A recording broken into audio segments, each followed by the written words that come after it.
देखो ध्यान से समझिएगा, हम लोग का चल रहा है मध्य भारत का इतिहास, और मध्य भारत के इतिहास में हम लोग पढ़ रहे हैं क्या, मुगल काल। मुगल काल के दौरान में एक बीच में एक वंश का नाम आता है, जिस वंश का नाम है सूरी वंश। जैसा कि पिछली कक्षा में आप लोगों को बता चुके हैं कि सूरी वंश का जनरली संस्थापक माना जाता है शेर शाह सूरी को, तो वास्तव में उसका नाम शेर शाह सूरी नहीं था। ठीक है, शेर शाह सूरी जो था शुरू से वो क्या बोलता है कि राजघराने से बिलोंग नहीं करते थे। उनके पिता जो थे वो एक छोटे से कबीलाओं के सूबेदार के रूप में काम किया करते थे। ठीक है, तो वहीं पर से उसकी जो होता है अभियान चालू होता है, जिसके बारे में हम लोग जानने का कोशिश करेंगे। जैसा कि हम लोग पढ़ रहे हैं शेर शाह सूरी, और आपको पता है कि शेर शाह सूरी का जो काल चलता है वो मुगल काल के बीच में ही चलता है। और वो काल कैसे चलता है, देखो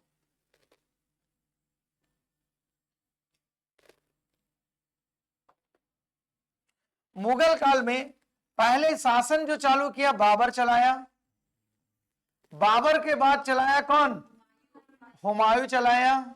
हुमायूं का जो बीच का गैप होता है यहीं पर आता है शेर शाह सूरी, और फिर इसके बाद आता है शासन किसका, हुमायूं का, और इसी के बाद फिर आएगा अकबर का। तो ये जो होता है, जैसा कि आप लोग को पढ़ चुके हैं पिछली कक्षा में कि हुमायूं जो था वो दिल्ली की गद्दी पर 2 बार आसीन होता है। एक बार जो आसीन होता है उसका टाइम क्या रहता है, 1530 से लेकर के 1540 तक, और एक दूसरी बार जो चलता है 1555 से 1556 तक।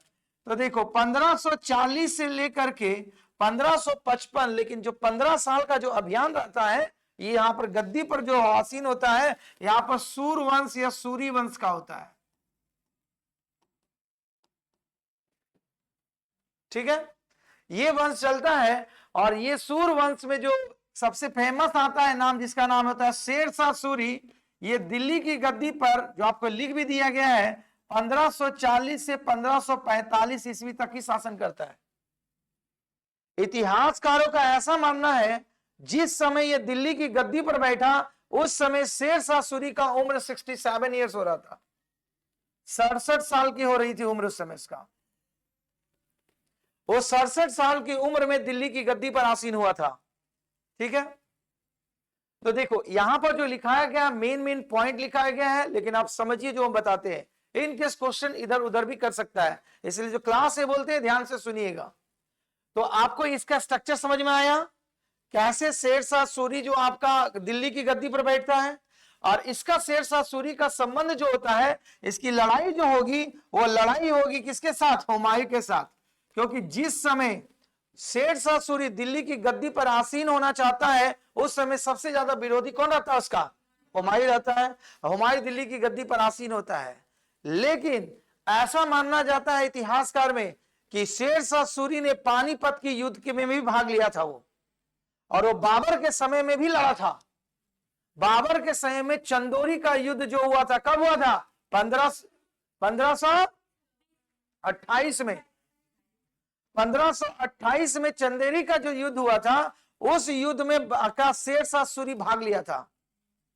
तो उसकी योग्यता, इतना टैलेंट था कि वहां पर वो भाग लिया, तो वो सकेत भी किया था हुमायूं को कि देखो इतना टैलेंट है, हो सकता आने वाले समय में वो दिल्ली की गद्दी पर भी बैठ सकता है। हुमायूं को आगाह किया था, कौन किया था, बाबर। क्योंकि कोई भी मान लो आपके ग्रुप में रहेगा इंटेलिजेंट या आपके घर में, तो आप आगाह रहते हैं ना, सचेत रहते हैं, हो सकता है अगर नहीं रहे तो ये कब्जा कर लेगा, धावा बोलेगा, जमीन जायदाद का मामले में ज्यादा तेज तरह रहते हैं। तो ऐसा माना जाता है, मतलब शेर शाह सूरी का जो काल रहा है वो बाबर के समय से ही रहा है। इसीलिए आपको बोले कि शेर शाह सूरी जो दिल्ली की गद्दी पर बैठा है उसका उम्र कितना हो चुका था, 67 साल। सही माई बात। आगे चल के शेर शाह सूरी जो होता है, जैसा कि आप लोग पढ़े, हुमायूं से भी लड़ेगा, फिर उसके बाद ये जाएगा बंगाल पर भी कब्जा करेगा, जूनागढ़ पर भी कब्जा करेगा, आपका चित्तौड़गढ़ भी करेगा। देखो यहां पर चित्तौड़गढ़ में भी लड़ेगा, मेवाड़ में। ये जो बनाया गया मैप, ये मैप बनाया गया है कि शेर शाह सूरी जो था वो अपने जीवन काल में अपने साम्राज्य का विस्तार कहां से कहां तक कर लिया था। वो ये पूरा जो विस्तार लिखा गया है वो शेरशाह सूरी का है। मतलब वो अपने शासन काल के दौरान वो इतने सारे भूभाग पर अधिकार कर लिया था। ठीक है, तो इसका मतलब ये हुआ कि दूसरी नंबर बात, ये किसी राजा का बेटा नहीं था, ये एक सूबेदार जागीरदार जो चलाते हैं ना, जमींदार, उसका पुत्र था। तो इसका जो वास्तविक नाम जो था शेरशाह सूरी जो है, ये वास्तविक नाम नहीं था। वास्तव में इसका जो नाम था फरीद खां था। क्या नाम था? फरीद खां। फरीद खां के बाद इसको टाइटल मिलता है शेर का, शेर खां का। शेर खां का टाइटल देने वाला व्यक्ति का नाम रहता है मोहम्मद शाह। ठीक है, वो आपका दक्षिण बिहार का अधिकारी रहता है, मतलब शासक रहता है। तो जब जाता है वो मोहम्मद शाह, ठीक है, जब लड़ाई जंगल में शिकार करने के लिए, तो ये जो होता है फरीद खां शेर को मार देता है करके, और जो दक्षिण बिहार का जो शासक रहता है मोहम्मद शाह, उसकी जान बचाता है। तो इसीलिए मोहम्मद शाह ने उसको टाइटल देता है शेर खां का। कौन से समझिएगा, तो फरीद खां से इसका नाम क्या बदल गया? शेर खां। अभी शाह नहीं जुड़ा हुआ इसका नाम। शाह कब इसका नाम जुड़ता है? जब वो अकबर को, किसको, हुमायूं को हराता है। जब चौसा का युद्ध में उसको हरा देता है 1339 ईस्वी में, तब उसको टाइटल मिलता है का? शाह का। शाह का टाइटल मिलता है, तब वो बन जाता है शेर शाह। हरिवंश था सूरी का, तब इसका टाइटल बना शेर शाह। कॉन्सेप्ट समझ में आ रही बात? लेकिन अगर शेर शाह का वास्तविक नाम बोलेंगे तो क्या बोलेंगे? फरीद खां। लॉजिक समझ में आ रहा? चलिए, ये तो है इसका इंट्रोडक्शन। अब इसको ध्यानिएगा ध्यान से। तो जैसा कि आपको बताया गया कि सूर साम्राज्य का संस्थापक जो माना जाता है अफगान वंशी शेरशाह सूरी। ये शेरशाह सूरी मुख्य रूप से अफगान का रहने वाला था। ठीक है, इसके पिता जो होते हैं सासाराम में एक सूबेदार के रूप में काम करते थे। तो बोला गया है, तो सूबेदार के रूप में काम करते थे, तो इसकी पारिवारिक स्थिति के कारण ही ये आगे चल के जो आपको लिखा गया है, आगे कहीं लिखा होगा कि दक्षिण बिहार का जो शासक रहता है, जिसे बोले थे अभी महमूद शाह, कि यहां वो नौकरी करने जाता है। क्यों? क्योंकि माना जाता है कि जो शेरशाह सूरी के पिता थे, उनके 4 विवाह हुए थे और उसके 8 बेटे थे। तो पारिवारिक विवाद के कारण वो सासाराम को छोड़ करके चला जाता है। कहां पर? वो दक्षिण बिहार में, जहां पर उस समय जो शासक रहता है वहां पर महमूद शाह रहता है। उसका नाम भी लिखे होंगे कहीं पर है, देखो, उसका नाम रहता है बहार खां लोहानी। ठीक है, दक्षिण बिहार का जो शासक रहता है, उस शासक का क्या नाम रहता है? बहार खां लोहानी। अब ध्यान से समझिएगा इसके बारे में, क्योंकि इसी का कारण, क्योंकि यही इसको टाइटल देता है शाह का। ये बहार का लोहानी रहता है, वो दक्षिण भारत में जो होता है वो शासक की भूमिका रहता है। और उस समय बाबर के आक्रमण से पहले वो दक्षिण भारत का, दक्षिण बिहार बोल रहे हैं, ठीक है, भारत में दक्षिण बिहार का, दक्षिण बिहार का वो शासक रहता है। और उस समय संतलत काल चल रहा था, इब्राहिम लोदी का शासन चलता है। तो जब बाबर इब्राहिम लोदी को हरा देता है और दिल्ली की गद्दी पर बैठ जाता है, तो ये दक्षिण भारत को इंडिपेंडेंट कर लेता है, स्वतंत्र। कौन स्वतंत्र कर लेता है? बहार खां लोहानी। वो पूरी तरह आजाद कर लेता है, क्योंकि इब्राहिम लोदी तो मर गया। तो ये लोदी वंश के शासन के दौरान दक्षिण बिहार का जो शासन सौंपा गया था, किसको सौंपा गया था? इसलिए इस बात को बोल रहे हैं बहार खां लोहानी, क्योंकि इसका संबंध अभी शेरशाह सूरी के साथ आएगा। तो ये दक्षिण भारत में करता है। तो जैसा कि बताएं कि शेरशाह सूरी जो होता है अपने परिवार से नाखुश होकर के वो किसके शरण में चला जाता है? बहार शाह लोहानी। और बहार शाह लोहानी जो होता है, शेरशाह की टैलेंट और योग्यता को देख करके ये अपने पुत्र का संरक्षक घोषित कर देता है। संरक्षक मतलब बॉडीगार्ड। किसका बॉडीगार्ड? बहार खां लोहानी के पुत्र का बॉडीगार्ड कौन बनता है? शेरशाह सूरी बनता है। तो शेरशाह सूरी जो होता है, बहार खां लोहानी अभी कहां है ये शासक? दक्षिण बिहार का। तो जब इसकी मृत्यु हो जाती है, किसकी मृत्यु हो जाती है? बहार खां लोहानी का। तो क्या हो जाता है, ये योग्यता के कारण ये कहा जाता है शेरशाह सूरी जो होता है दक्षिण बिहार का शासक बन जाता है। और उसका पिता जो रहता है निजात, इसका जो पुत्र रहता है ये चला जाता है, भाग के कहां चला जाएगा, बंगाल चला जाएगा। कहां चला जाएगा, बंगाल चला जाएगा। और शेरशाह सूरी जो रहता है ये बहार खान लोहानी की जो पत्नी होती है उसी से वो विवाह कर देती है, जिसका नाम होता है दूदू बेगम। दूदू बेगम, ये दूदू बेगम जो रहती है वो बहार खान लोहानी की पत्नी रहती है। ये बहार का पत्नी की विधवा पत्नी से शादी कर लेता है कौन, शेरशाह सूरी। अब शादी कर लिया तो दक्षिण बिहार का शासक कौन बन गया, कौन से समझ में आया, ऐसे इसका अभियान चलता है। तो यहां से वो शासक बनने के बाद फिर वो बंगाल पर कब्जा करेगा। फिर हुमायूं के समय में वो शासन करेगा चुनारगढ़ का जो बताए थे। तो जब ये यहां पर शासन करता है बिहार में, तब ये क्या होता है, अपनी विस्तारवादी नीति को अपनाता है। तो जब ये बंगाल पर शासन करने के बंगाल को भी जीत लेता है कौन, शेरशाह सूरी। जब बंगाल को जीत लेगा तो जब सूचना मिलती है अकबर एक हुमायूं को, क्योंकि उस समय दिल्ली की गद्दी पर कौन बैठा हुआ है, हुमायूं बैठा हुआ है। तो जब इसकी सूचना मिलती है कि शेरशाह सूरी जो होता है बंगाल जीत लिया है और वो अपने साम्राज्य को विस्तार कर रहा दक्षिण बिहार से, तब क्या होता है, हुमायूं जाता है आक्रमण करने के लिए। तो आक्रमण करने से पहले हुमायूं क्या होता है, शेरशाह सूरी जो होता है आपका चुनारगढ़ पर भी वो अधिकार किया रहता है। तो ऐसा माना जाता है कि हुमायूं जो होता है पहली बार जब शेरशाह सूरी से अभियान लड़ाई करता है तो पहला युद्ध नहीं लड़ता है, वो क्या होता है चुनारगढ़ को पूरा घेर लेता है, चुनार के किला को, और वहां समझौता होता है किसका किसका बीच में, शेरशाह सूरी और हुमायूं के बीच में। कैसे करता है, हुमायूं जो होता है चुनार का पूरा किला को घेराबंदी कर देता है, अपनी सेनाओं से घेर देता है। तो लगभग ऐसा माना जाता है कि लगभग 2 से 4 महीना तक घेरी कर लिया, तो किला का भीतर में ना कोई आदमी जा रहा ना आ रहा, तो अनाज पानी कैसे आएगा। मान लो सपोज करो आपको ये पूरा हजारीबाग में क्या कर देंगे, सील कर देंगे, तो आप कहीं बाहर जा पाइएगा, जब तक राशन है जब तक संसाधन है खाइएगा रहिएगा, खत्म हो जाएगा तब ना कोई से बाहर से आ सकता है बॉर्डर से, ना कोई जा सकता है, तब तो परेशानी होगी। तब पहला बार जो लड़ा हुमायूं के साथ हुआ था और शेरशाह सूरी के बीच में समझौता हुआ था, उस समझौते के तहत किया गया था कि ये प्रस्ताव हुमायूं के बीच और शेरशाह सूरी के बीच हुआ था कि ये लोग युद्ध नहीं करेंगे और ना ही वो अपने साम्राज्य का विस्तार करेगा। कौन बोला था, शेरशाह सूरी। बदले में गारंटर के तौर पर अपने पुत्र जो इसका होता है शेरशाह सूरी का जो बेटा होता है वो उसके सामने क्या होता है, गुलाम के रूप में रखवाता है। किसके यहाँ, हुमायूं के यहाँ, कि ठीक है हम आकर आप साम्राज्य का विस्तार या आपके क्षेत्र में आक्रमण नहीं करेंगे, इसके लिए हम अपने पुत्र को आपके यहाँ सौंपते हैं। किसके यहाँ, हुमायूं के यहाँ। लेकिन आगे चल के उसका पुत्र हुमायूं से भाग जाता है तो फिर वो आक्रमण करता है। तो ये बंगाल विजय पर निकलता है, जैसे आपको बताए थे।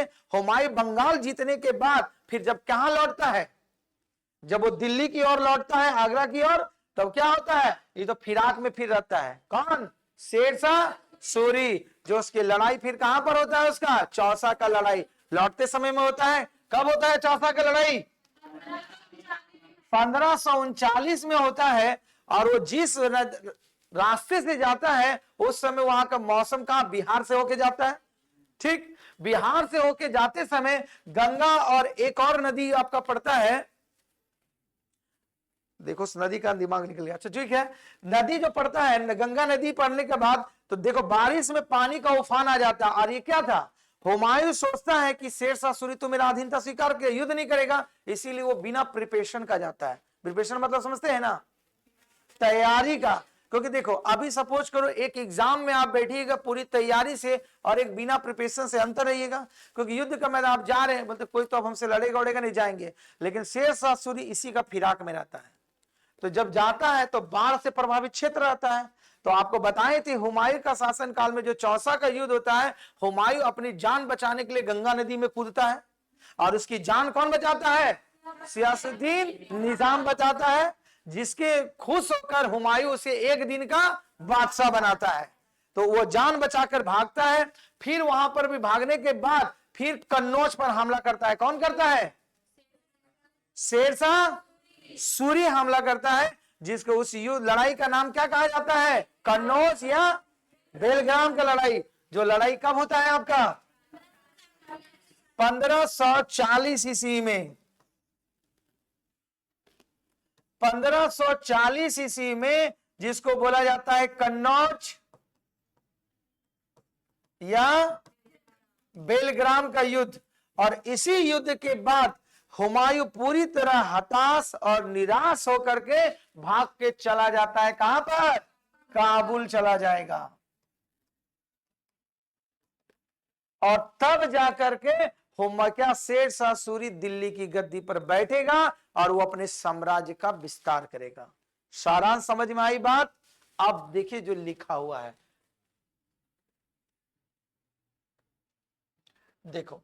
तो अगर बोला जाएगा सूरी वंश का भारत में वास्तविक संस्थापक जो माना जाएगा, किसे माना जाएगा? शेर शाह सूरी का वंशज मुख्य रूप से कहां से निवास करते थे? अफगान। तो वही लिखा गया है, सूर साम्राज्य का संस्थापक जो माना जाता है, किसे माना जाता है? शेर शाह सूरी को माना जाता है। शेर शाह सूरी का बचपन का नाम क्या था? फरीद खां। क्या नाम था? शेर शाह सूरी के बचपन का नाम फरीद खां। इसके पिता का नाम हसन अली। क्या नाम था? हसीन अली। जो बोला गया था बिहार का जागीरदार था, जो सासाराम आपको जगह बताते हैं, ठीक है। और वो बोला गया था बहलोल लोधी के दरबार में भी कार्य था। तो उस समय लोधी का साम्राज्य चल रहा था। बहलोल लोधी किस वंश का संस्थापक? समझ में आ रहे हैं ना? और लोधी वंश का अंतिम शासक? तो बहलोल लोधी सुने, भगवान बचाए, ठीक है। इब्राहिम लोधी। तो इब्राहिम लोधी को कौन हराया था? कब हराया था? अरे कब हराया था? 1521 युद्ध में, पानीपत का प्रथम युद्ध में। तभी तो उसका लोधी वंश का साम्राज्य अंत होता है, ठीक है। उसके बाद बोला गया, देखो, हसन अली। हसन अली कौन था? शेर शाह सूरी के पिता का नाम क्या था? याद रखिए। तो हसन अली की मृत्यु के बाद देखो, शेर शाह सूरी ने बिहार के शासक, नुमानी शासक के दरबार में काम किया। जो अभी आपको बहार खां लोहानी जो हमने बोला, ये क्यों गया? क्योंकि ये लिखा, आपको बता दिए कि आपको समझ में आए कंटेंट।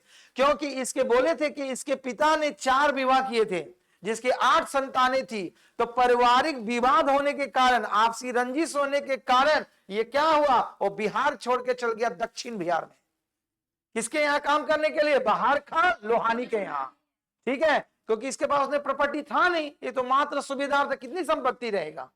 तो जैसे देखते हैं ना कि घर में आर्थिक परेशानी के कारण पूरी फैमिली रहता है, तो कोई बाहर चले जाते हैं जो आर्थिक स्थिति सुदृढ़ करे। कौन सा सही हमारी बात? तो इसीलिए वो अपने पिता का जो दिया गया था उस संपत्ति पर वो अधिकार ना जता करके वो खुद ही कुछ करने के लिए कहां चला जाता है? दक्षिण बिहार। भारत में दक्षिण बिहार। देखो, तो देखो बोला गया है फरीद किसका नाम था? हाँ, तो यहाँ फरीद खान नहीं लिखे हम, इसीलिए तो बोले कि फरीद कौन है?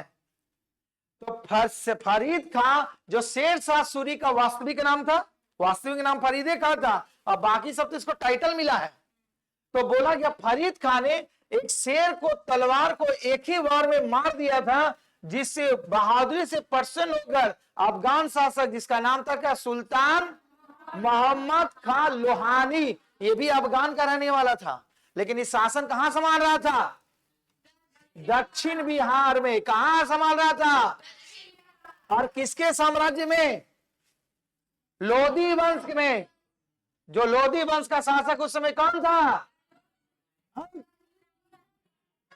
इब्राहिम लोधी। देखो इतना कहानी बताए, कौन चीज समझाए? बहलोल लोधी तो उसका पिता का समय में था, आई तो ये पुत्र चल रहा है। तो जब ये दक्षिण बिहार में था, उस समय इब्राहिम लोधी का शासन चल रहा था। तो उस समय तो अफगान लोग था, आपको बताए थे ना। लोधी वंश कौन सा था? वंश का था। दिल्ली सल्तनत पर कितना था? 5 राजवंश, पहला 4 तुर्की और अंतिम क्या लिखे हैं? अफगानी तभी ना लिख रहे हैं हम। जय हिंद, जय भारत। लोधी वंश का संबंध अफगान से था, तो अफगानियों ने शासन करेगा। तो इसीलिए ना लड़ाई चलते रहता था मुगल साम्राज्य और अफगान का बीच में। तो ये जो था जब शिकार पर लिखे थे, तो इसीलिए यहां कंफ्यूज नहीं होगा कि क्या अफगान शासक, अफगान का जो रहने वाला शासक था, जो अपनी कहां चला रहा था शासन व्यवस्था, दक्षिण बिहार में। तो जब ये लोग गया, ये तो बहादुर था फरीद खां, बोले चलो, चला ये शिकार दोनों पर लेके चला गया। तो जब शिकार करते करते एक शेर से मुलाकात हुआ, तो ये राजा पर हमला कर दिया था बहार खां लोहानी। कहा कि शेर चिंता है क्या कि राजा है, ये आदमी है? नहीं, वो देखता है कि मेरा लायक कौन है। हाँ, शेर देखोगा नहीं, मरियल लोग को नहीं मारेगा, वो देखेगा। शेर का सामने जितना भागोगे उतना वो पीछा करेगा, करता है ना। शेर को दिखता, बकरी उकरी के जल्दी शिकार करते दिखता है। हिरन का तो इसका आगे भागती है बहुत तेज, इसीलिए उसका बोलता है हम भी एक्सरसाइज कर ले रहे। शेर भी देखता है एक्सरसाइज करता है, बकरी उकरी तो ऐसे झपट के खत्म कर देगा, वैल्यू नहीं देता है। ठीक है, तो जब हमला किया तो इसकी जान बचाने के लिए जो था फरीद खान ने अपनी जान को जोखिम में डाल करके उस शेर की हत्या कर दी। तब ये बहार खां लोहानी जो समझा कि बहुत टैलेंटेड और बहुत योग्य आदमी है, तो बोला तुमको ये नाम सूट नहीं करता है फरीद खां, तुमको बोला नया नाम देंगे। तो फरीद खां से नाम बदल दिया।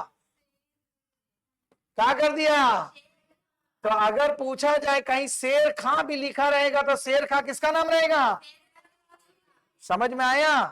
तो इसको शेर खां नाम देने वाले व्यक्ति का नाम बहार खां लोहानी। याद रहेगी बात? चलो आगे देखो, यही लिखा हुआ है बहार खां लोहानी ने उसे कौन सा उपाधि दी? शेर खां का उपाधि। ठीक है, आगे देखो, शेर शाह सूरी ने जिस वंश की स्थापना किया उस वंश का नाम क्या था? सूरवंश। और इस वंश की जानकारी जो मिलती है अब्बास खां शेखानी की रचना, जिस पुस्तक का नाम है तोहफाए अकबर शाही। तो तोहफा समझते हैं ना, गिफ्ट। हाँ, तो तोहफाए अकबर शाही। अब ये नहीं समझिएगा अकबर शाही मतलब अकबर के बारे में लिखा होगा, इसमें कंफ्यूजन बहुत है क्योंकि हम पढ़ रहे शेर शाह सूरी के बारे में। तो ये जो व्यक्ति था अब्बास खां शेखानी ने एक पुस्तक लिखी जिस पुस्तक का नाम था तोहफाए अकबरी। इससे जानकारी मिलता है किसके बारे में? हमें जानकारी सूरी और सूरवंश। सूरवंश का जो दिल्ली सल्तनत पर शासन काल जो माना जाता है, वो माना जाता है कब से कब तक? 1545 की 1555।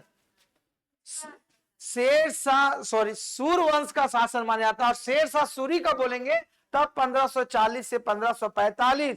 लेकिन अगर ये पूरे वंश का जब बोलेंगे सूरवंश का, तब आएगा 1540 से लेके 1555 तक माना जाता है। तो सोचो ये 15 साल निर्वासन पीरियड में रहा। कौन? हुमायूं। ये कहे रहेगा, ये तो टपक जाता है बच्चों ने। तब निर्वासन मतलब होता है क्या? वो भूखमक्कड़ पूर्वक जीवन। जैसे अपने बाबूजी को बोलते हम अब 15 साल के लिए निर्वासन हो जा रहे हैं, हमको कोई मतलब नहीं घर परिवार से। जिसको सन्यासी और बैरागी जीवन अलग होता है, निर्वासन का मतलब होता है वो फिराक में लेना, अपनी शक्ति को संग्रहित करना। तो उसी तरह आप लोग भी गृह त्याग दिया, पूरा मेहनत कीजिए, इतना मेहनत, कलम तोड़ मेहनत। कलम तोड़ में जबले नौकरी नहीं होगा हम घरे नहीं जाएंगे, चाहे कुछ भी आ जाए, पहाड़ गिरे पर्वत गिरे, इतना रगड़ डालो कलम को, और एक के बाद ज्वाइनिंग लेटर के घर ले जाओ। यही ना किया था हुमायूं। हुमायूं को जब खदेड़ दिया तो इसका आया फिर लौट करके? नहीं, ये पूरी शक्ति को संरक्षित किया। अब देखा कि शेर शाह टपक गया है, अब तो है नहीं है, नीचे का शासक में कोई दम ही नहीं है, तब जाकर के फिर दिल्ली पर आक्रमण करता है। ठीक है, चलो देखो, इसके बाद जो बताया गया है 1538 ईस्वी के बंगाल अभियान के बाद हुमायूं जब लौट रहा था, तो इसका बीच का कड़ी आपको बताए थे कि शेर खां लोहानी जब दक्षिण भारत पर शासन कर रहा था, तब बताए थे ना दक्षिण बिहार पर। तो इसकी जब देहांत हो जाता है तो दक्षिण बिहार पर कौन कब्जा करता है? शेर शाह सूरी। कैसे करता है कि बहार खां लोहानी की जो विधवा पत्नी रहता है, जिसका नाम रहता है दूदू बेगम, दूदू बेगम से शादी कर करके क्या करता है, वो साम्राज्य हो जाता है, जिससे नाखुश होकर के इसका जो पुत्र रहता है वो बंगाल भाग जाता है। बोलता है जब मेरी माँ ने दूसरी शादी कर ली तो हम क्यों रहेंगे, तो वो भाग जाता है। तो अब इंडिपेंडेंट, तो अब जो होता है दक्षिण बिहार का कार्यभार संभालता है कौन, शेरशाह सूरी।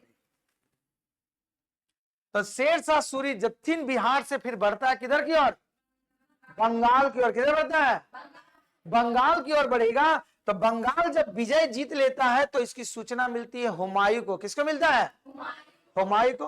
तो हुमायूं तो बंगाल पहले पहुंचा नहीं, बता दिए आपको, रास्ते से जोड़ता किधर से, चुनार का कीड़ा होते हुए पहुंचता है बंगाल। तो जब वो अभियान हुमायूं चलाता है कब, 1538 ईस्वी में, तब अभियान में जब हुमायूं लौट रहा होता है तब वो लड़ता है किससे, रिटर्न में। अरे कितना बार बता रहे हैं, लौटता है, लौटते समय ही लड़ता है, तैयो ही लोग दिमाग में नहीं घुसता है। शेरशाह सूरी से लड़ता है, कौन लड़ता है, हुमायूं से लड़ता है। तो इस युद्ध में कौन जीतता है, शेरशाह सूरी जीतता है। तो जब लौटता है, क्योंकि वो दिमाग से लड़ता है, तो 1339 में जिस जगह का नाम था, उस जगह का नाम था चौसा, इसीलिए उस युद्ध का नाम पड़ा चौसा युद्ध। पानीपत एक जगह है, इसीलिए उस युद्ध का नाम पड़ा पानीपत का युद्ध। पानीपत का युद्ध 3 तरह का लड़ाई होगा आपका, समझ में आए। अब आएगा फिर दूसरा लड़ाई, पहला लड़ाई बाबर और इब्राहिम लोदी, और दूसरा अकबर और हेमू का बीच में चलेगा, और तीसरा चलेगा किसका, मराठाओं के बीच में। तो जब जीतता है तो ये पराजित हो जाता है। कौन पराजित होता है यहाँ पर, हुमायूं हो जाता है। फिर ये रुकता नहीं है। 1540 ईस्वी में शेरशाह खदेड़ता और है, बोला अब ये हुमायूं को सकेंगे, क्योंकि कमजोर है, क्योंकि युद्ध लड़ते भी कहीं अगर विजय हो जाएंगे तो रुकिएगा नहीं। वही आप लोग कोई एक एग्जाम क्रैक हो जाए और जान जी लगाओ कि दूसरा एग्जाम निकल जाएगा, और एक एग्जाम लेके सल्टा जाएंगे तो दूसरा और सल्टा जाएंगे। हाँ, इसीलिए ओवर कॉन्फिडेंस में नहीं रहना है, जो बच्चा लोग को बोलते हैं बार बार, जब तक ज्वाइनिंग लेटर नहीं आए तब तक लगे रहना है। ज्वाइनिंग लेटर आ जाए, ड्यूटी करें, तब अब संतुष्ट, क्योंकि ज्वाइनिंग लेटर नहीं मिला तब तक मेरिट नहीं बना है आपका, तो उसका कंफर्मेशन नहीं, ये नहीं कि फिर सूत जाए, अब इंतजार करें, पास तो ही गए, आप जब ज्वाइनिंग लेटर नहीं आएगा तब पढ़ेंगे। अगर ये ऐसा सोचता तो दिल्ली गद्दी पर बैठता नहीं, क्योंकि हुमायूं कमजोर हो चुका था चौसा के युद्ध में, तो बोला और खदेड़ो इसको। तो इसको फिर खदेड़ता है, कौन सा, 1540 में, जिसको बोला बिलग्राम या बेलग्राम का युद्ध, जिसके दूसरे नाम से क्या जानता है, कन्नौज का युद्ध में इसको हराता है। किसको, हुमायूं को। अब अंत में हुमायूं विवश होकर के उसको एकदम दिल्ली से भागना पड़ जाता है, कन्नौज छोड़ करके।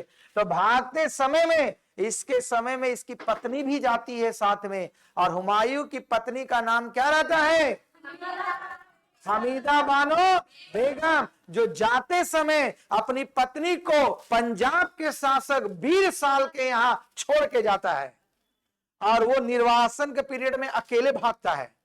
कहां लेके जाएगा पत्नी, क्योंकि पत्नी गर्भवती है, उसको लेके कैसे जा सकती है। तो वो जो होता है अपनी पत्नी हमीदा बानो बेगम को छोड़ के जाता है, किसकी शरण में, पंजाब के शासक 20 साल के यहाँ छोड़ के चला जाता है, और वहां फिर वो भाग के कहां चला जाएगा, काबुल चला जाएगा। तो भारत छोड़ने के, तो इसी क्रम में जो सोचो, उसकी मां अकबर की कहां है, उसके पिता कितना संघर्ष कर रहे हैं, और उसी पीरियड में अकबर का जन्म हुआ। तो सोचो अकबर का जन्म से ही संघर्ष बुन रहा। अकबर का जन्म कब हुआ, 1542, और तब तक ही भारत में है, भाग गया है वो दूसरी जगह अपना। तो वही बोला गया 1542 ईस्वी में, जब वो कन्नौज छोड़कर भाग रहा था, तो वो कहां चला गया था, अपनी पत्नी को छोड़ गया, और वो भाग के फिर कहां चला जाता है, काबुल। कौन जाता है, हुमायूं चला जाता है भाग करके।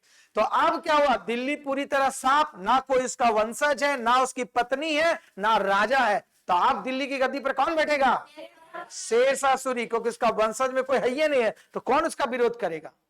तो इसी वजह से वो भाग जाता है। तो बोला गया है इसे हजरते आला की उपाधि धारण की।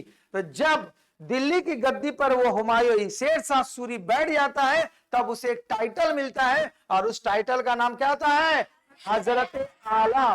तो हजरते आला की उपाधि से किसे नवाजिश किया गया था, शेरशाह लॉजिक समझ में आ रहा है सारा? क्योंकि मेन मेन पॉइंट लिखा रहे हैं, नहीं क्लास में अगर समझोगे तो कुछ मीनिंग है समझ में नहीं आएगा क्या बोला जा रहा है। समझ में आ रहे हैं? क्योंकि इसका जो मेन मेन पॉइंट लिखा दिए और तो आपका सारा का सारा बताते जा रहे हैं। इसके बाद देखो आगे चल के 1545 ईस्वी में शेरशाह सूरी कलिंजर अभियान चलाता है। इससे पहले भी किसी ने कलिंजर अभियान चलाया था। कौन चलाया था? हुमायूं ने चलाया था।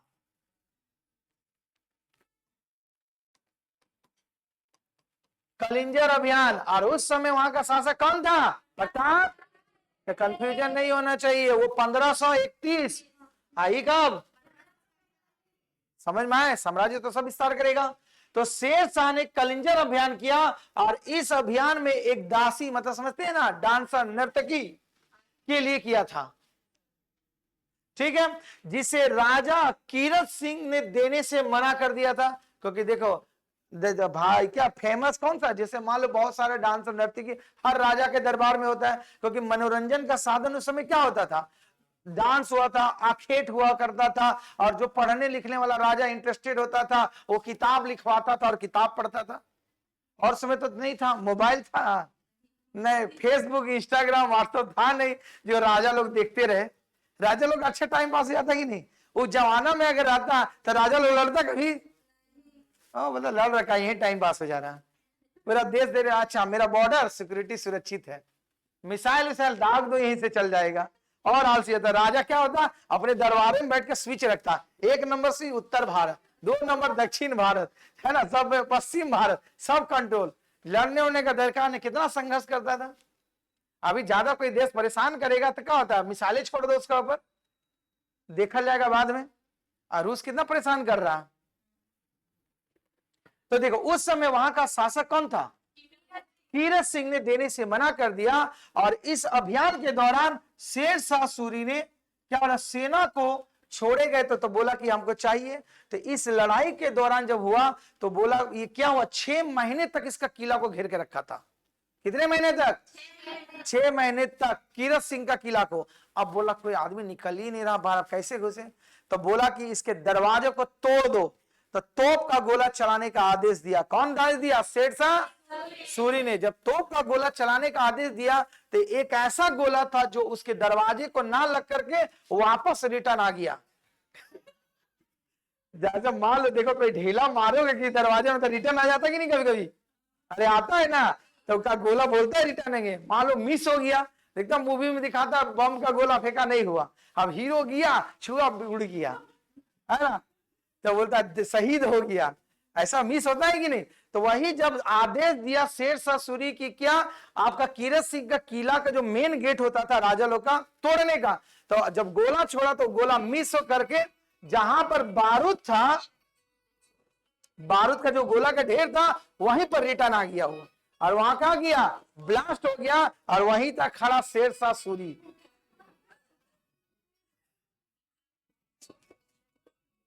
और वहीं था शेरशाह सूरी। देखो मौत कैसे आता है, मैंने और इधर उधर नहीं मारा, वो गोला छोड़ा और वही गोला रिटर्न आ गया।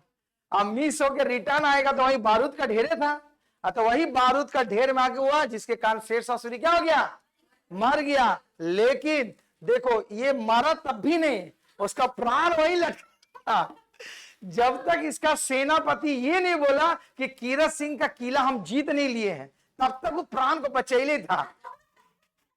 सोचे ऐसा दीवानगी हो गई डांसर के प्रति, तभी ना वो रखा। और वजह क्या होगा इसका? जैसे किसी, देखो उस समय राजा लोग का जो हो जाता है, नियम रहता है कि राजा लोग को जो चीज भाग गया वो उसके दरबार में होना चाहिए। तो इसीलिए जब ये कीरत सिंह से लड़ा तो प्राण बचेले था अपना, कि मरने के बाद भी। तो जब उसके सेनापति शेरशाह सूरी का आदेश दिया कि हाँ महाराज हम किला जीत लिए, तब स्वाहा, तब दम तोड़ दिया। कौन तोड़ दिया? शेरशाह सूरी। तो वही देखो लिखा हुआ है। अभियान के दौरान शेरशाह सूरी द्वारा छोड़े गए तोप के गिलो कलिंजर के किला को टकरा कर वापस शेरशाह सूरी के समीप आ गया, जहां शेरशाह सूरी का मृत्यु हो गई। लेकिन यहां पर एक बात नहीं लिखे, क्योंकि इसलिए कि जब वो आया रिटर्न तो मरा नहीं था, जब तक उसकी सेनाओं ने जीत नहीं लिया था।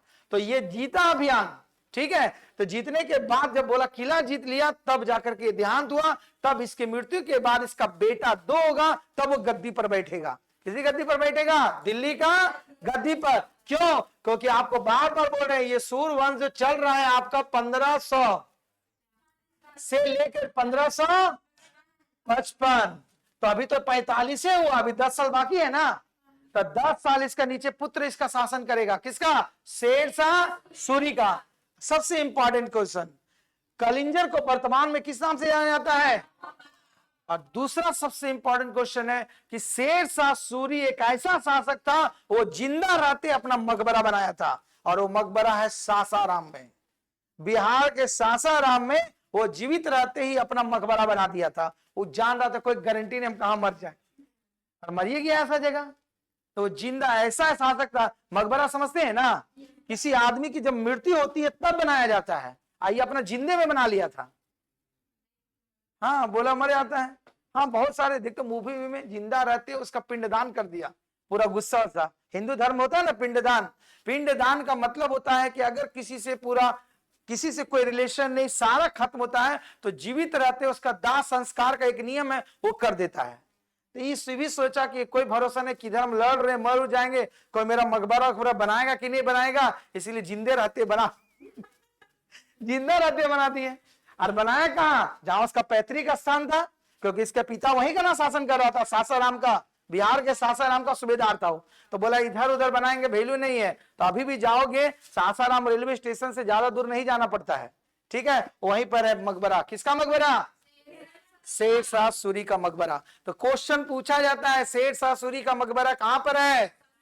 सासाराम में। देखो, तो बोला गया है शेरशाह सूरी सासाराम में दफनाया गया, और शेरशाह का मकबरा कहां स्थित है? सासाराम में। ठीक, अब आगे चल के इसका बेटा शासन करेगा। तो इसका बेटा जो रहता है, जिसका नाम रहता है क्या? इस्लाम शाह। इसका बेटा जो रहता है इस्लाम शाह, ये योग्य शासक रहता है, और इसकी मृत्यु आकस्मिक हो जाती है। कब? 1500 मर जाता ही बेचारा। बोला पिता का गलती पुत्र भुगत रहा है। तो ये आपका 45 हुआ, लेकिन 53 में क्या हो जाता है? इसकी मृत्यु हो जाता है। तब इसका बाद जो शासन अगला बैठता कौन बैठता है? फिरोज शाह शासक बनता है, लेकिन इसका मामा ही इसको मरवा देता है। मामा भी फिराके में रहता है कि भांजा को मारेंगे। तो बाद में फिरोज शाह को शासक बना, लेकिन उसका मामा जिसका नाम होता है मुबाजिक खां मरवा देता है। किसको मरवा देता है? दोनों उसका बेटा साहब। फिर शेरशाह सूरी के बाद कोई योग्य शासक नहीं बनता है जो सूरी वंश को आगे चलाए। तो इस वंश का अंतिम शासक जो बनता है, कौन बनता है? सिकंदर शाह सूरी। और उधर फिराक में भी एक व्यक्ति खड़ा है। कौन खड़ा है? वो तो फिराक में है कि कम मौका मिले। अब जब ये सूरी वंश पूरी तरह सफाया हो जाता है, तब फिर बोलता है अभी हम इसी का इंतजार कर रहे थे। हुमायूं बोला तब अब काबुल से होते हुए कांधार, जो अपना भाई को जो दिया था, काबुल और कांधार को जीतते हुए फिर भारत पर चढ़ाई करता है। और किस लड़ाई के बाद? सरहिंद के युद्ध के बाद पुनः वो दिल्ली की गद्दी पर कौन बैठता है? हुमायूं। तो उसका भी लंबा समय नहीं चलता है, वो 1555 में बैठता है और 1556 में मर जाता है। ठीक है, तो यहां तक जो था। अब इसके बाद शासन व्यवस्था चलेगी, देख लो, और भी है तो पढ़ाई दे रहे पूरा। तो अब देखो यहां पर तो मृत्यु हो जाने के बाद शेरशाह ने केवल शासन व्यवस्था ही नहीं चलाई 5 साल। ऐसा इतिहास में माना जाता है शेरशाह सूरी का शासन अपनी शासन व्यवस्था के लिए पूरी तरह विख्यात था। क्या विख्यात था बता रहे हैं। नहीं तो बंद हो जाएगा, सारी मेहनत मेरी बेकार हो जाएगी। तो कहने का मतलब हुआ कि जिस समय वो दिल्ली की गद्दी पर बैठता है शेरशाह सूरी, तो अपने 5 वर्ष के दौरान उसने पूरी तरह शासन व्यवस्था चलाया, जिसमें उसने जमींदारी प्रथा को सुदृढ़ किया। रोड सबसे फेमस इसका था। रोड का नाम जानते हैं ना? कौन रोड बनाया? GT road. जीटी रोड अभी हम लोग बोलते हैं, लेकिन पहले जिसने इसने रोड बनाया था देख लो। ठीक है, सब कहानी से धैर्य रखिए। तो शेरशाह सूरी ने जो बनाया था उसका जो रोड उसके समय था, सोनार गांव से लेकर के आपके लाहौर तक बनाया था वो। उसी रोड का नाम जो जाना जाता था आपका कलकत्ता से लेकर पेशावर तक जो रोड बनाया गया था, उस रोड को अभी हम लोग जिस नाम से जाने जाते हैं GT road, grand trunk road, उस रोड का नाम शाह सूरी के समय में नहीं था। उस नामकरण करने वाला जीटी रोड का नामकरण जिसने बनवाया था शेर शाह सूरी ने, इसका नामकरण किया था लॉर्ड डलहौजी ने। कैसे किया था? लॉर्ड डलहौजी ने जो कलकत्ता से पेशावर तक का रोड है उसका नामकरण किया था कि जीटी रोड नाम रखो, जिसका नाम पूरा था ग्रैंड ट्रंक रोड। ठीक है। अब वर्तमान में अभी किस रोड से नाम से जाना जाता है? वर्तमान में ये नाम से जाना जाता है NH1 और NH2। ठीक है। वर्तमान में इस जीटी रोड का नाम जो कलकत्ता से पेशावर तक बनाया गया था वो अब जाना जाता है NH1 और NH2। तो ग्रैंड ट्रंक रोड का नामकरण, ये इसका नामकरण कौन किया था? लॉर्ड डलहौजी। किस रोड का? जिस रोड को शेर शाह सूरी ने बनाया। ये रोडे नहीं बनाया था, बहुत ही काम किया था, बहुत भयानक ये रोड बनाया था। तो रोड के किनारे ये आश्रय बनाया था, सराय जिसको बोला जाता था। वो रोड उस सराय में लगभग 1500 बनाए थे। इसलिए बनाए थे अगर कोई भी राहगीर जाएगा तो अगर उसको भूख लग जाए, प्यास लग जाए, तो उसका व्यवस्था किया जाता है, जिसको बोला जाता है धर्मशाला। और अभी का जमाना में क्या बोलते हैं? Hotel, restaurant. होटल बोलते हैं ना, रेस्टोरेंट नहीं। तो रोड का किनारे देखते हैं, जिसको ढाबा भी बोलते हैं, चलता फिरता ढाबा ही ना बोला जाता है। तो उस जमाना में इन्होंने 1700 एकदम पूरा माने सोनार गांव से लेकर लाहौर तक बना दिया था कि कोई भी अगर राहगीर जाए, भूख लग जाए, प्यास लग जाए, तो उसको कोई चिंता करने की बात नहीं भी पैसा है तो सराय में जा करके आप आराम से खा पिए ठहर सकते हैं और अपनी आगे की यात्रा जा सकते हैं। सही में बात। दूसरी नंबर बात, इसकी शासन व्यवस्था के समय एक बहुत ही बात प्रचलित थी कि कोई भी डाकू और लुटेरा उसके शासन काल में रास्ते से कोई जा रहा तो किसी की लूटपाट नहीं कर सकता था। तो ऐसा कहा जाता है कि अगर उस जमाने में कोई अगर बूढ़ी औरत भी, मान कहावत है कि अगर सोने की टोकरी भी अगर लेके जाएगी तो किसी चोर की हिम्मत नहीं है कि छीन ले, इतनी कठिन सजा थी। मैंने अगर कोई जैसे आप जा रहे हैं अकेले, कोई भी महिला अगर निकल गई पूरा हीरा जवाहरात पहन करके, तो कोई भी चाकू और डुकेरा क्या लूट नहीं सकता था। इतना कठिन नियम था शेर शाह सूरी के समय में। सोचो तो क्या रहेगी उनकी शासन व्यवस्था। ठीक, ये जो है इसकी, तो इसलिए ये ज्यादा फेमस था क्योंकि इसने रोड का भी सुधार किया, डाक व्यवस्था का भी सुधार किया, घोड़ों द्वारा डाक पहुंचाने की प्रथा इसने प्रारंभ की शेर शाह सूरी ने, कि घोड़ों द्वारा डाक जल्दी पहुंचे आपका। कौन सा सही हमारी बात? तो प्रशासनिक इकाई के बारे में थोड़ी सी चर्चा कर लेते हैं हम लोग। तो देखो, शेर शाह सूरी की सबसे बड़ी उपलब्धि थी कि इसने भूमि मापन के लिए 32 अंकों वाला सिकंदरी राज, जिसको कहा जाता है साने डंटी का प्रयोग किया। मैंने 32, जैसे हम लोग स्केल का मेजरमेंट करते हैं, स्केल में रहता है ना 1 2 3 4 5 6 7 8 9 10 स्केल मेजरमेंट रहता है, 30 रहता है, कोई बड़ा स्केल रहेगा तो अलग रहेगा। और अमीन जो नपाई करता है उसके स्केल देखे हैं, टेप रहता है, इतना छोटा स्केल में पूरा हजारीबाग नाप देगा वो, इतना मेरा पेन से भी छोटा, इतना छोटा टेप में पूरा नाप देगा नक्शा, क्योंकि उसका मेजरमेंट अलग होता है कि एक अगर इंच अगर घसकेंगे तो कितना किलोमीटर जाएगा। मैप का होगा, मैप इतना बड़ा, पूरा हजारीबाग में मैप लाएंगे तब पूरा झारखंड का मैप में हजारीबाग का छोटा को मैप आएगा। पूरा झारखंड का मैप में छोटा सा मैप आ जाए तो कैसे नापेंगे, उतना बड़ा टेप नहीं, वो लोग का मेजरमेंट रहता है। तो ये जो था जमींदार जमीन को मापने की जो प्रथा स्टार्ट की थी शेर शाह सूरी के समय में, तो एक मेजरमेंट था, उससे क्या था 32 अंक वाला, जिसे क्या कहा जाता था सिकंदरी गज। अभी भी गज से कपड़ा बोले थे ना, गज से मिलता है 1 गज 2 गज 3 गज, वही प्रथा चली होती है। सिकंदरी गज या दूसरी भाषा में कहा जाता है साने डंटी का प्रयोग करता था। दूसरी बात, शेर शाह के समय में पैदावार के लागत का कितना भाग लिया जाता था? 3 भाग सरकार लगान के रूप में वसूल करता था। अगर 3 हिस्सा होगा तो 1 हिस्सा कैसे लेंगे? लगान का तौर पर। आगे जो क्वेश्चन पूछा जाता है, शेर शाह के समय में सोने का चांदी का उच्च कोटि के सिक्के चलाए जाते थे, जो ऐसा माना जाता है कि उसकी जो सिक्के से प्रभावित होकर ब्रिटिश शासक ने भी उस तरह का सिक्का चलाया था। सोचो किस तरह का सिक्का चलाया हुआ, मैंने उसके प्रभाव से प्रभावित होकर के। तो बोला गया शेरशाह के समय में जो सोने के सिक्के चलते थे वो सिक्के को क्या कहता था? अशरफ। और चांदी के सिक्के को अभी भी बोलते हैं ना रुपया, तो अभी हम लोग क्या बोलते हैं? गांधी जी के नोट को रुपया। आज फिर गांधी जी का नोट नहीं रहेगा तो रुपया नहीं बोलेंगे? बोलता नहीं, नोट डेफिनेटली सिक्का बोलेंगे। सिक्का में गांधी जी रहते हैं? नहीं रहते। अशोक स्तंभ, ठीक है। और उसका जो वजन कितना रहता था? कम से कम 178 ग्रेन। और तांबे के सिक्के को क्या कहा जाता था?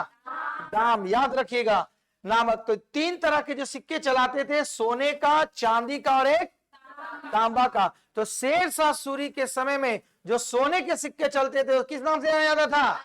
अरे कस के बोलो, अभी भी नहीं आया भाई, बोलो। अशरफ। चांदी के सिक्के को रुपया, और तांबे के सिक्के को दाम। दाम मतलब नहीं समझ लीजिएगा रुपए में, उसका मैंने बोलने वाला वर्ड है, ठीक है। ये जा और बोला गया था, देखो लिखा गया, चांदी के रुपया 100 प्रथम किसने जारी किया था?